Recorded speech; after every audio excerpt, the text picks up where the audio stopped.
pan lining installation. This is Odie shower pan line installation. This is the company that actually posted this. This is Odie posting it.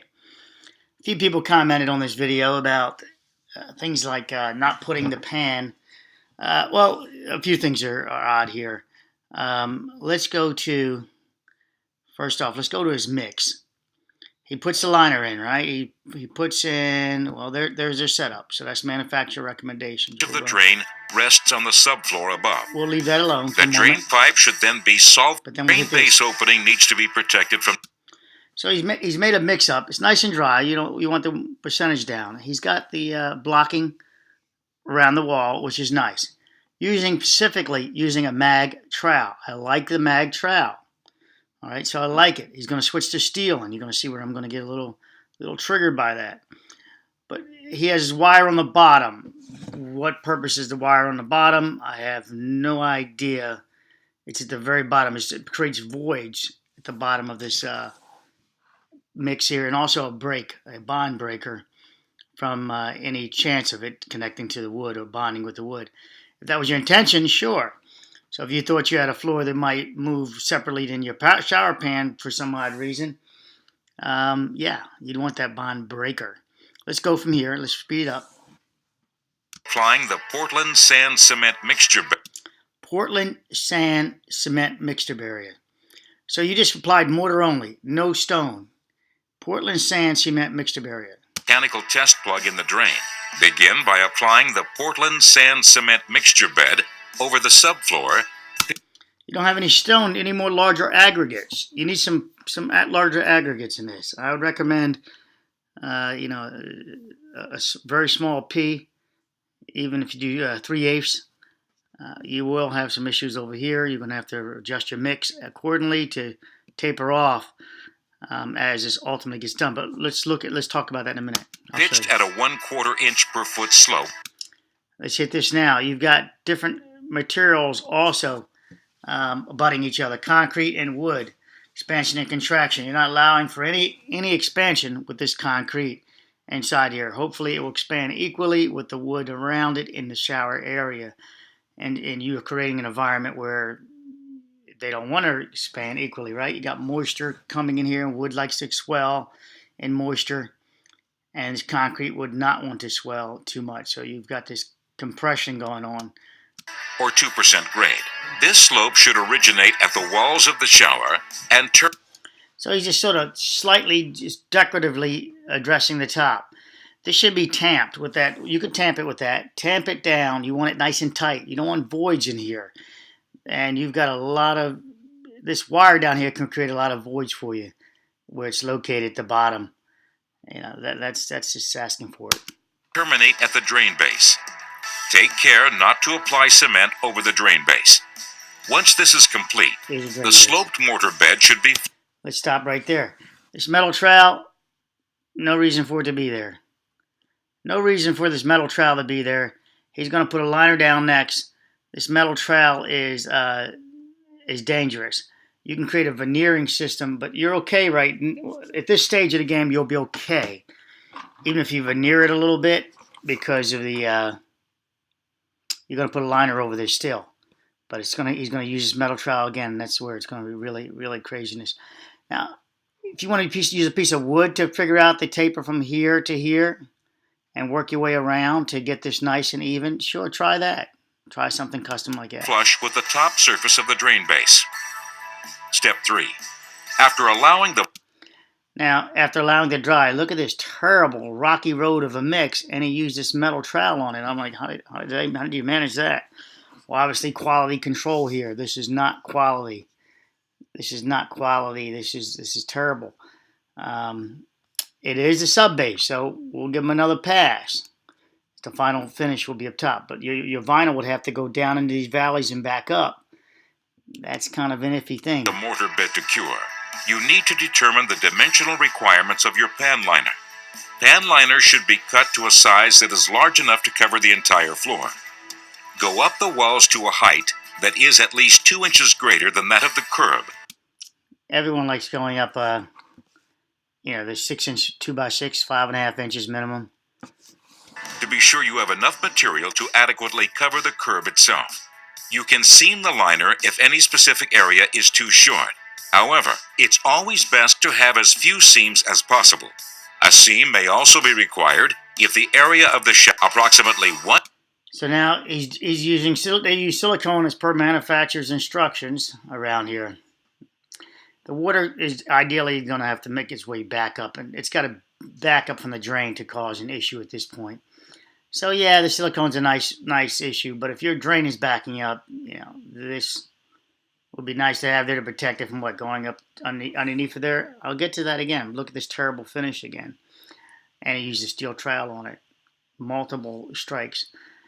So at this point, if you've got this issue, then you've got a clogged drain. 1 inch from the outside edge. This will seal the lower surface of the liner to the drain base to ensure that water cannot flow under the can now be screwed into the drain base 2 to 3.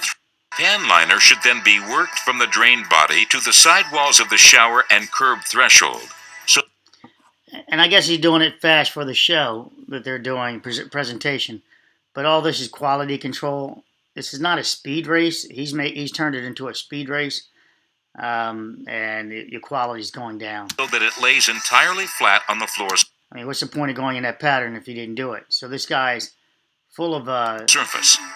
The liner should be folded in the corners of the shower and then nailed or stapled into place. Fastener should only be used at least 2 inches above the level of the curb, and the liner should not be penetrated anywhere. So make sure if you're going to do this, put some adhesive here underneath so you can get this holding down nice and taut. And coming up the wall, same difference. So you'd like to see some adhesive under there. Make sure you use adhesive that does not eat your material up. Below the flood rim of the shower. Secure the rest of the liner in the same fashion.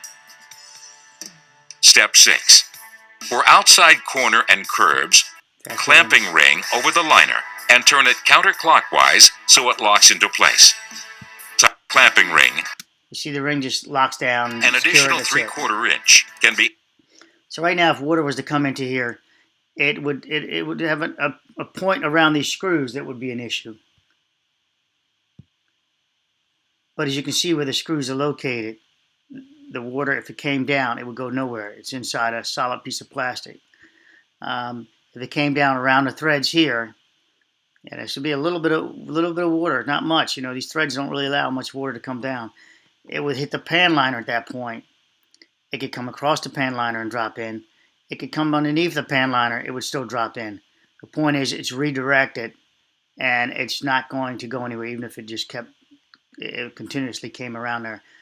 With that said, it wouldn't kill you to put a little bit of a caulk around the heads of those screws around this track area right here, to throw some down there just for general principle of it, and you don't have to worry about it going past there and dealing with it at any point past there, even sticking there, moldy, nasty. Fill this track, in other words, what I'm saying. Let's go from there. I like that idea. Be added to the height of the drain. The clamping ring would be installed and tightened in the same way. You take this off and throwing it in the trash. There is no resurfacing this and fixing it. This is all trash if you got to take this out again. Step 8. The entire shower stall needs to be water tested to make sure there are no leaks in the installation. This can be done by inserting a Cherny pneumatic option is leak. So this is flood testing. This is flood testing, and we go back one, right to here. A little bit more. So you can see his security. He's put his plug over there. The clamping ring would be installed and tightened in the same way, only inverted. See the white ring Step around 8. here? That's it. The entire shower stall needs to be water tested to make sure there are no leaks in the installation. This can be done by inserting a Cherny pneumatic or mechanical test plug in the drain, and then filling the shower to just below the flood level to sit for 4 hours. Now all of a sudden we look over here, we've got a different system, don't we? They show one deal, and now they have this deal showing here. So this one screwed in, ready to be flood tested. And over here, if you notice in my hand here, I'm going to go down. So they're doing two. So if you Step 7. take notice this UPC code. See it? UPC with the shield like and where he's cutting. And then take note of what they did here in the video. Now there's no code around there. This is 2 different images. They did not flood test using that image there, and they used a different product, so you wouldn't really, you're not really getting, the true rendering. This looks to be greater in height also. Repeat the test until the entire installation is leak-free. Completely drain the water. This is Odie's interpretation of the average testing method as required by plumbing code. Now we're back to this one. Now they're back to this one. They jumped over from that flood test piece of material to a different one. Testing. Step 9. Here we go. Once you determine the finished height of the shower, thread the drain barrel onto the inside clamping ring thread so the finished floor... So, and you don't want your height too high now. You want some threads in here because this water can come down, and you want this to be... This is the area right here. You need this nice... You need a pitch on it nice and snug. You don't want water coming back behind this and sitting. That's the big issue. I have an issue with these, any deflection on a concrete bed is just, it's a no. Just make this floor really, really strong. And I mean, add another layer of plywood inside your bed before you add your concrete bed if you need to do that. But no deflection. And people are weighing 400 pounds now. So no deflection. If you deflect it, you're popping, you're cracking your tile. You won't cause a leak, I don't think, because there's some material, is CP, whatever it might be, EPE, whatever product might be, won't allow the water to come through, but you'll have cracked tiles because you weigh too much. Will be flush with the top of the drain barrel. Remember that you can add additional height by inverting the clamping. Now, this is what everyone's crying about below, is they don't like their application of this board.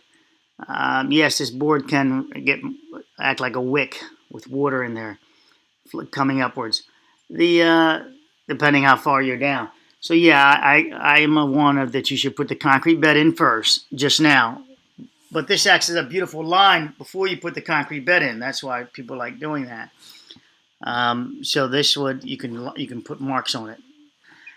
You can also put marks on your material here though. You're going to make this level up with your grout when you're grouting your tile. Put your tile in, you're going to get that perfect. Smaller the tile, the harder to work as far as leveling. Even if you're using sheets. So here's the issue. You push this down, you put concrete around it. Water's going to roll down this wall even after you caulk that seam. Water's going to roll down this wall, get below because you're taking a shower. It's going to get on this wall. When it goes on that wall, it will go down the wall. When it goes down the wall, it would be defeated by the caulk, the grout that might be there, but caulk would be more ideal. It's more flexible. And if it's not defeated by the caulk or the grout, then the water 100% will go down the rest of this board, and will be getting the underside of your pan liner. At that point, you hope it can make its way over through all of that concrete you're going to put on here, work your way over, and make your way back to the center. Right there where I got my little thumbnail right here. That it would work its way over it, crawl into there. And that's where I was saying, at this point, caulk this, because if water does come around there, it's going to come here, come over, it's going to sit here, it's going to try to work its way around, it's going to be really nasty. Remember, water can come down as threads, but we do one more thing here. But the liner section back here, water will come this way. As it's got below the bed here, it will come this way on top of the liner. If you stop here, hopefully, maybe it works its way up, but you're going to just get, you just don't want that. You don't want any water under there. So let's fast forward. We're going to wrap it up. Liner surface. The curb also needs to be covered with a reinforcing mortar bed. Before applying the final... So the idea behind these stones, it will allow water some of the water I spoke of that will come this way. That will not go into the shower pan, that somehow magically makes it around this edge because you didn't get a proper seal. Will come into the stones and the weep holes, if you will. And, also, oops.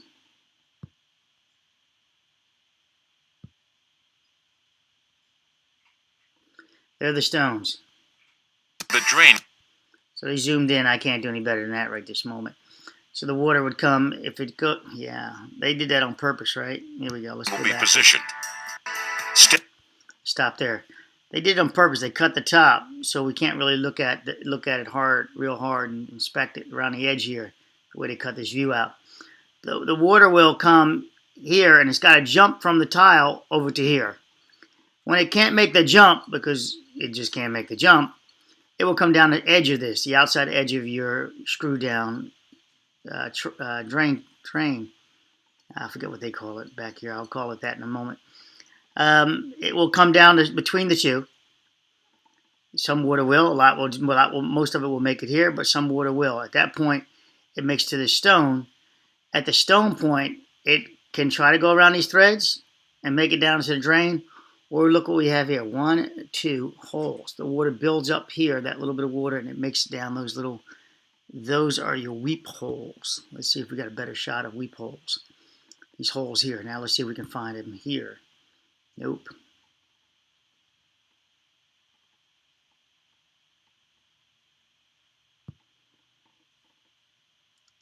There's your little, that's that little tray. So there's your drain. The water comes down. See the little lip on it? That little lip acts as your little tray, your little bathing pool, if you will, that allows the water to come here. You can imagine soap scum and all that other stuff can start clogging this up pretty darn easy. That's why I don't like concrete. I don't like this stuff. I'm sorry, guys. You know, yeah, you can get a custom shower and all, but you got soap scum and all that that just wants to make this just nasty. But they're great for, you know, custom. Well, I do Should not be used on the curb, as it would require you to nail or staple through the pan liner. Odie highly recommends the use of So what he did was he turned concrete up on a material that's a bond breaker. You will get no bond with this. These two don't bond together. He also has a wrinkle here. How's this wrinkle going to be resolved? It's an air pocket. This is not going to, you know, where's the air go? He already sealed it up here, sealed it down there. Where's this go? I see it not going anywhere. That it's going to be an air pocket that's going to have concrete over it. That will be a thinner section where you're going to step. You got concrete below this, remember? And then he created an air pocket. Then you got wood below that. It's sealed over here. It's sealed up here. You've got to get this nice and flat.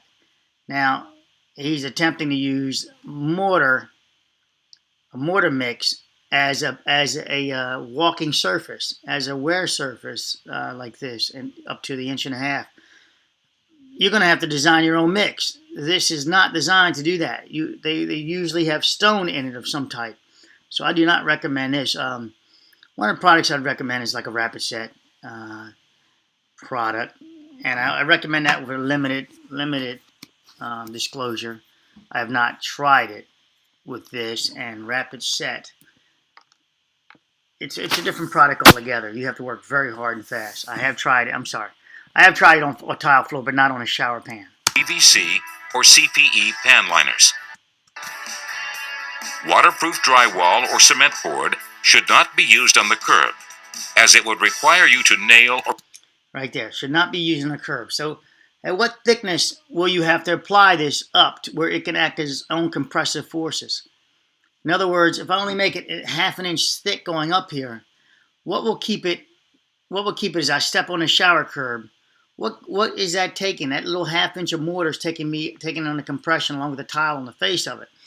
This is an issue for me. You should make this pretty significant. I would say like a curb like this, like a curb altogether. This is a real issue for me. I don't know his mix. I need to know the PSI. We'd have to play around with it. But I'd guess you'd want at least 2 inches of thickness on this. Then come up 2 inches above this and make this 2 inches higher. So you can have some real resistance, not some veneer over, a weak veneer over a bond breaking material such as this product here. Again, I'm thinking about bond breaking, not just compressive. Because ideally it's transferring its forces downward into the concrete below, into the wood here, and that would hopefully resolve your deflection. But itself is not this design mix is the issue that I have an issue with. Or staple through the pan liner. It's going to be too OD random. highly recommends the use of preformed cement. This is terrible.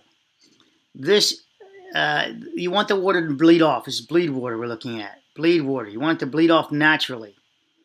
When you put a metal trowel on things, you put a sheen over it. See the sheen? You close the pores, if you will. So it will try to do bleed water, but it will come to the underside of this layer. See, he just skimmed it. This he didn't miss. He missed on it's lower than this. So this created a skim surface over this surface here. Tight pores. So the water will try to come out to the surface again. Bleed water will come to the surface. But it comes to this surface, it hits this surface, and instead of continuing through, it does not. It stays sort of there. It makes a break, a moisture break, a bond break between this layer and your top layer. And therein lies your delamination issues soon to come.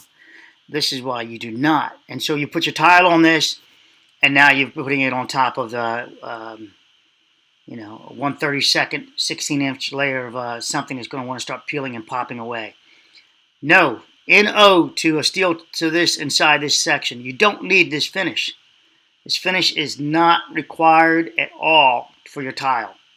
You're going to put in fact, the other finish will be better when you put down your grout. It will be a more profiled finish for your grout to bite into. This will be the least effective profile finish. Think of it as trying to apply on top of stainless steel or on top of Formica. You don't want a smooth finish. At board curves. Nail on the exterior. You want a flat. See, look, watch when I'm backed up. Watch this bubble pop. Watch this bubble pop. I just saw it right then. OD highly recommends the use of preformed cement board curves. Nail on the exterior side of the curve. So a little bubble pop right there. You guys can back it up and watch that area right where my mouse is. Little bubble pop. Right there. Nail on the exterior side of the curve. This is the problem. And you see that it looked like a dry mix, but when you start doing this, you're running around that cream. It's not as dry as you think it is. And now he's using steel trap. If you follow these guidelines, you should end up with a beautiful tile shower that you can enjoy and rely. And you can see he's just skimming over it, which makes it even worse because you're not even pressing it down, trying to force the bond. You just don't skim over this. This is not a skimming tool like that. It's just after you run your bleed water to a certain point, now you're starting to get this. You want a steel trowel finish. That it will be a finish. You don't go over and broom this now. See guys that do a lot, they will do this and then they'll broom it. Well, you're brooming this texture at this point. This is what you're brooming. Where you don't have to do that. You can really mag really hard, really nice, and get a texture you need with the right brooming timing.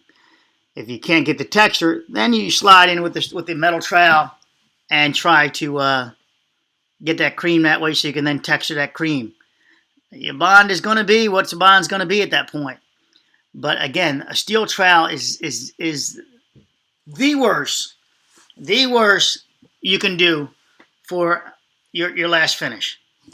Now, any guys, any experts out there with concrete and all, you know that too, because if you think about it, if any finish is going to happen, if anything's going to happen with your finish, it's going to be at the steel troweling point. It's going to be steel trowel related. I mean, well, not anything, but steel trowel. If I remove this steel trowel, show me where your finish is going to go wrong. Where can you blame it on the steel trowel? If I removed it, if I just had you magging, tamping, magging, and brooming. The texture, you need to know how to learn how to get on your finish at a certain time. That broom will work after a mag, after you mag it. You steel troweling, you're only doing that to create the material to texture with your brush. You get on there right, you can do this and you'll get no delamination. There will be no delamination. The delaminated material will not be present because you didn't put it there. It's going to be regular bleed water coming off and goodbye into the atmosphere it goes. I'm ending this video. Hopefully that will help you in not only just tile work but concrete finishing.